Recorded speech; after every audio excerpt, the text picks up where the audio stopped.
और इस वीडियो में मैं किसी भी ट्रेड को बाय सेल करने की सलाह नहीं देता हूँ। आप कोई भी ट्रेड को बाय या सेल करते हैं अपने पर्सनल एडवाइजर या ब्रोकर से बात कर ही किसी भी ट्रेड को बाय सेल करें। I am not a SEBI registered person. इस वीडियो में दी गई जानकारी सिर्फ एजुकेशनल पर्पज़ के लिए है। सो आप कोई भी ट्रेड को अगर देखते हैं तो उसको अपनी रिस्क पर देखें, ठीक है? सो गुड आफ्टरनून मेरे सभी ट्रेडर्स, इन्वेस्टर्स, सभी व्यूअर्स को आप सभी को जय श्री राम। बात कर लेते हैं ट्यूसडे मार्केट को क्या हो सकता है, निफ्टी, बैंक निफ्टी, सेंसेक्स के अंदर, क्योंकि बैंक निफ्टी की भी एक्सपायरी है फाइनल और मंथली एक्सपायरी है, तो तीनों के विषय में बात कर लेते हैं। सेंसेक्स की थर्सडे को ही एक्सपायरी है। अभी आज मैंने एक क्रूड का ट्रेड बनाया था, बस इसके विषय में मैं आपको कल बताऊंगा सारी चीज़ें। अभी अपन बात कर लेते हैं मंडे मार्केट को क्या हो सकता है। तो सुबह मॉर्निंग में मार्केट ओपन हुआ, काइंड ऑफ साइडवेज रहा निफ्टी। बैंक निफ्टी के अंदर सुबह हमारा यहाँ से ये ट्रेड था कि अगर बैंक निफ्टी इसके नीचे निकलती है, क्यों? क्योंकि आप देखोगे यहाँ पे 50 EM और 200 EM का सपोर्ट था, ठीक है। मैंने सोचा इसको ब्रेक हो जाता है तो हमारी एक एंट्री बन सकती है बैंक निफ्टी के अंदर और फिर एक बड़ा टारगेट हमको नीचे की तरफ देखने के लिए मिल सकता है, ठीक है। निफ्टी के अंदर मैंने आपको बताया था कि निफ्टी अगर इस जोन के ऊपर निकलती है तो हमको एक अच्छा टारगेट वापस से 380 तक देखने के लिए मिल सकता है, बट अनफॉर्चुनेट मार्केट यहीं घूम के और फिर स्टॉप लॉस लेके निफ्टी के अंदर चला गया था, ठीक है। ये करीब 10 बजे 10:50 के आसपास में हमारा एसएल हिट हो गया था। उसके बाद में निफ्टी कंटिन्यू फॉल ही करती रही। देन यहाँ पे हमने निफ्टी के लिए एक रिवर्सल लास्ट में प्लान करा था, क्योंकि यहाँ से एक बाइंग जो है वो अपॉर्चुनिटी मार्केट के अंदर दिख रही थी। तो दैट्स व्हाई मैंने 25,050 के वहाँ से एक बाइंग एंट्री मार्केट के अंदर बनाई थी और मार्केट जो है 26,110 से वापस कॉस्ट टू कॉस्ट आ गया। जो मेरा स्टॉप लॉस इसके अंदर था मैं आपको दिखा देता हूँ क्या रहा था। ये देखिए, इस मॉर्निंग में हमारी एंट्री थी, ये स्टॉप लॉस हिट होने के बाद में ये मैंने बट अभी ये वाली कैंडल से अनुमान लगा सकते हैं। ये देखिए 11 बजे के आसपास में यहाँ मतलब करीब 12 बजे के आसपास में ये एंट्री बनी थी। मैंने सुबह से ही इस एंट्री को वेट कर रहा था मैं कि ये एंट्री बन जाए। जैसे वो एंट्री बनी कुछ ही देर बाद आपको ये टारगेट देखने के लिए मिला, मतलब करीब 1 बजे के बाद 1 से 2 के बीच में आपको जो है वो एक बड़ा सेल ऑफ दिखाया। अगर आप यहाँ पे देखेंगे, मैं फास्ट फॉरवर्ड में इसलिए चलाता हूँ, लाइव में जाके देख सकते हो। ये देखिए मैंने यहाँ पे अपडेट करा था, ये टारगेट अभी करीब हमको 2 बजे के आसपास में दिखा था। देन उसके बाद में अगर आप देखोगे तो ये हमने यहाँ पे एक एंट्री प्लान करी थी, जिसके अंदर स्टॉप लॉस देखोगे तो 25,000 रुपए के आसपास का स्टॉप लॉस था, 98 पे लगा रखा था, 25,000 का स्टॉप लॉस बनाया था और 25,050 के वहाँ से हमने जो है वो एंट्री बनाई थी, ठीक है। तो ये एंट्री बनी और आप देखोगे तो ये मार्केट इसी रेंज में जो है वो क्लोज हो गया, मतलब इसी जोन के अंदर जो मार्केट बंद हो गया, काफी टाइम हो गया था, तो इस वजह से हमने जो है वो स्टॉप लॉस कॉस्ट कर लिया था, बट मार्केट उसी रेंज में बंद हो गया, ठीक है। अब मंडे को क्या हो सकता है उसकी बात कर लेते हैं। और ये एमसीएक्स में कल का मैं आपको बताता हूँ, ये एमसीएक्स के अंदर हमारी नेचुरल गैस में एक एंट्री प्लान करी थी हमने, री एंट्री थी। आप देखोगे करीब ये हमने 473 रुपए के वहां से बाय करा था 511 रुपए के।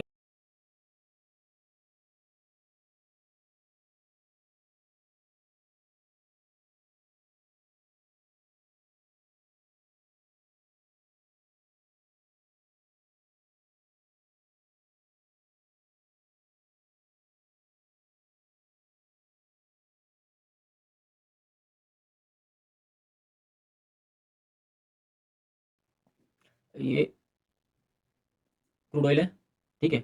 आप देखोगे यहाँ पे हमने एंट्री कहीं प्लान करी थी और ये एक वीक बना था मार्केट के अंदर, ठीक है। और उसके बाद में आप देखोगे तो मार्केट इसी जोन के अंदर, ये हमारी ट्रेंड लाइन के पास में ही जो है वो क्लोज हो गया था, ठीक है। तो इसकी वजह से हमारा कल टारगेट नहीं आया, क्योंकि एंट्री भी हमारी बहुत लेट आई थी, मतलब 7:30 बजे के आसपास में आई थी और वहां से मार्केट ने जो उसको 50 EM को सस्टेन नहीं करा, उसका ब्रेकआउट नहीं मिला, दैट्स व्हाई ये डाउन आया। फिर आज सुबह मैंने यहाँ से एक एंट्री आपको बना के दी थी और सीधा सीधा ये जो है आपको 620 रुपये में लगी, मतलब करीब इसका वीडियो में कल बहुत अच्छी तरीके से मैं आपको क्रूड ऑयल का बता दूंगा। क्रूड ऑयल में आज को एंट्री प्लान करी, क्या था उसका मेरा पीछे का किस कारण से मैंने बाय करी थी, वो सारी चीजें मैं आपको आज बता दूंगा।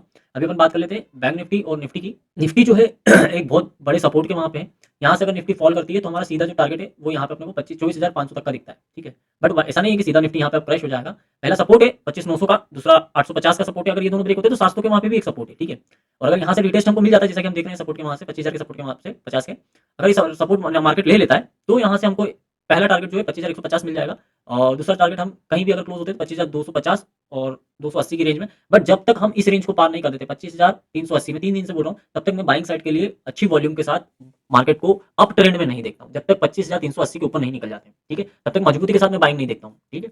अभी बैंक निफ्टी की बात कर लेते हैं। तो बैंक निफ्टी के अंदर आप देखोगे तो ये एक जोन था जिस जोन से मार्केट बार बार रिटेस्ट कर रहा था 25,700 25,750 का। इस जोन के बीच में 800 750 के बीच में मार्केट जो है 800 से 700 के बीच में बार बार रिटेस्ट हो रहा था। बट आज जो है वो ब्रेकआउट हो चुका है। यहाँ पे देखो परफेक्ट एन पैटर्न है, परफेक्ट हेड एंड शोल्डर भी बना हुआ है।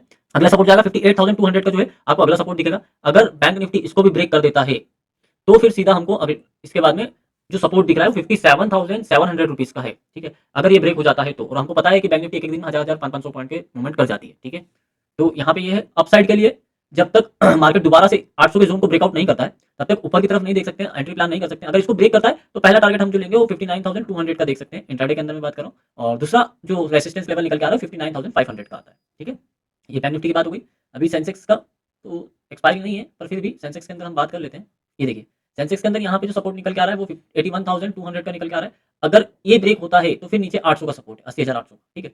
और अगर यहाँ से मार्केट रिटेस्ट करता है तो जब तक 950 को ब्रेक ना कर दे तब तक मैं एंट्री नहीं देखूंगा। 950 800 के बीच में अगर मार्केट रहता है तो मैं एक यहाँ पे छोटा सा स्टॉप लॉस लगा के बाइंग साइड के लिए पहला टारगेट जो है 82,300 का देखूंगा। पर इसके अंदर भी जब तक मेरा 82,300 के ऊपर मार्केट नहीं निकल जाता है तब तक अच्छी वॉल्यूम के साथ बाइंग में सेंसेक्स के अंदर नहीं देख रहा हूँ कि बहुत बढ़िया कुछ हो जाएगा। हाँ, यहाँ पे एक अपने को रेसिस्टेंस मिल सकता है कि चलो ठीक है ब्रेकआउट हो गया